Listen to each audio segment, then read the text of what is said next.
Welcome back to another week of online media. So, this week, our topic of conversation is favorite authors. So, I know we've been talking for the past couple of weeks about how to access books through our library online.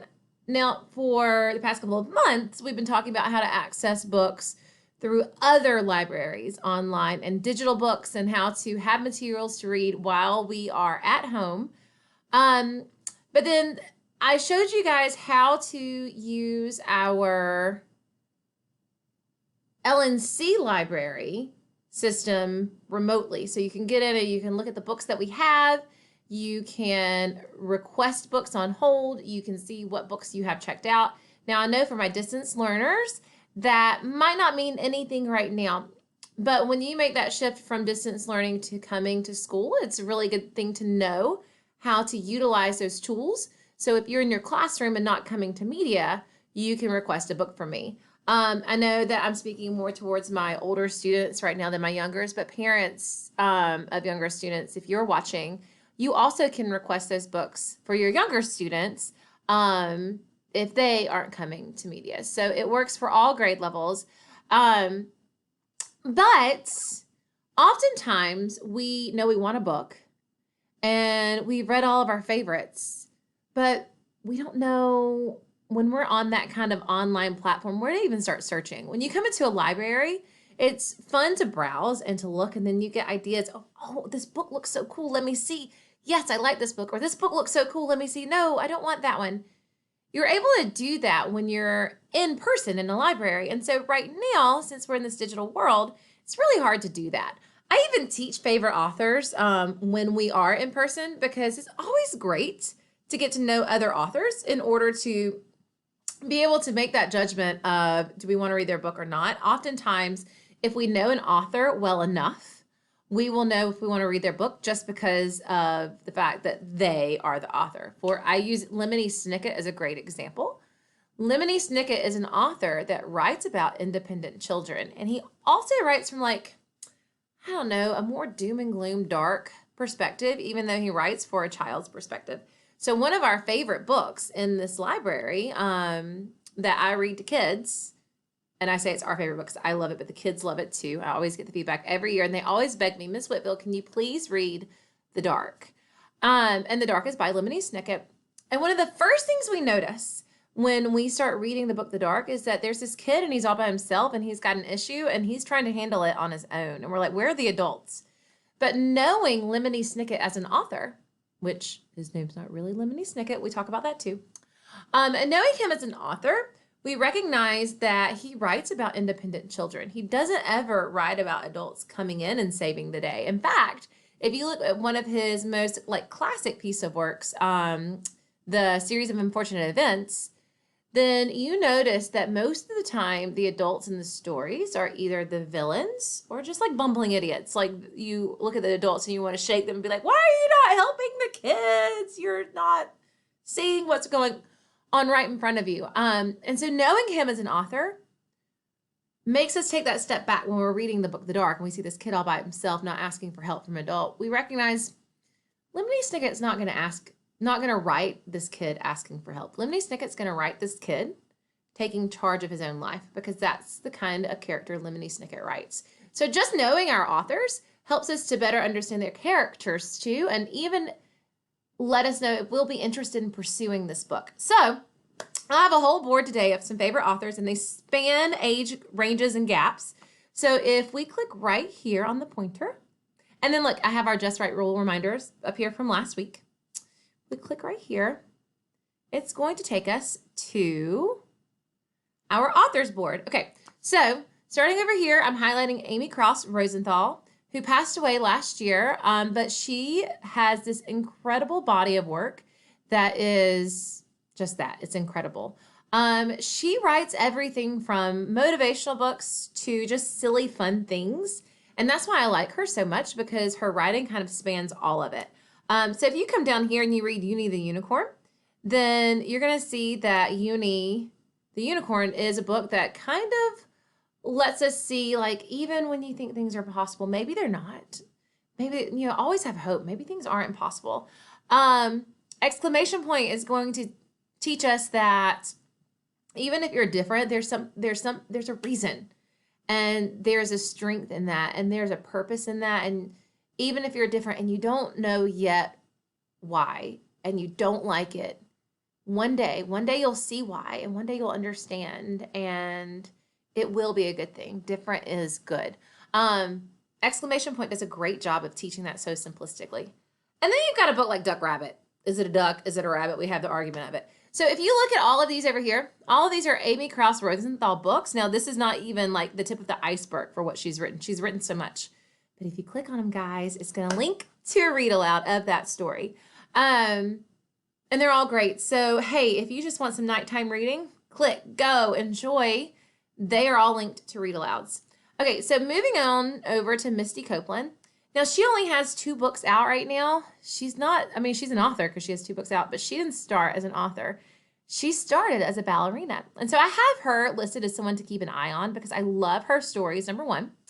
But number 2, I love her personal story. So Misty Copeland was the first ever African-American principal ballerina for the American Ballet Company. Now, I explain it to the kids like this. You've got like tons of professional football teams, right? And so little boys that are growing up that love football want to be a professional football player. And what is like the ultimate playing position on a team? The quarterback. It's like the leader of the team, right? So you've got what, like 15, 20? I don't even know how many professional football teams you have. So you've got all these professional football teams, and only a small number of people get to be a part of that, what, like 30, 40 people per team times 15, 20, however many are out there in the world. Well, there is one American Ballet Company. Now, other cities will have their own ballet companies, but the big one, the grand one, the one that all the ballerinas want to aspire to is the American Ballet Company in our country.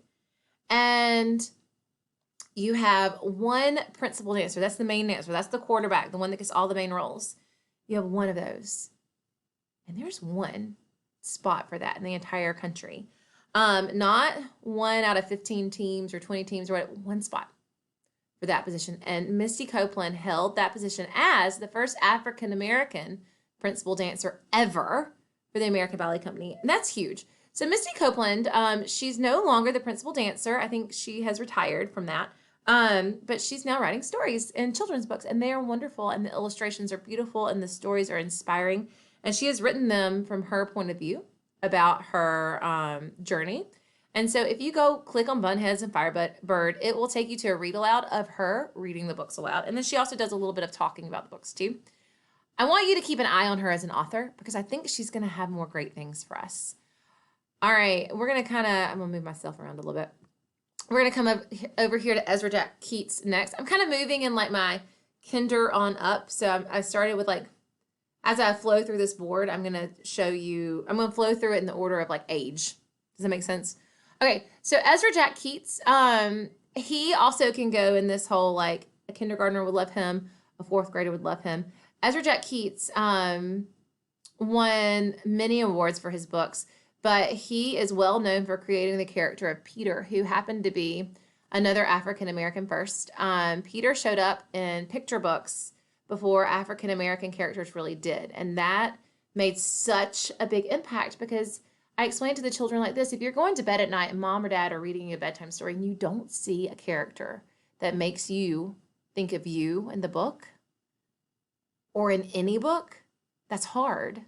And Ezra Jack Keats recognized that. Even he wasn't an African-American author. He recognized that, and he wrote Peter into his stories as main character, who happens to be a little African-American boy, and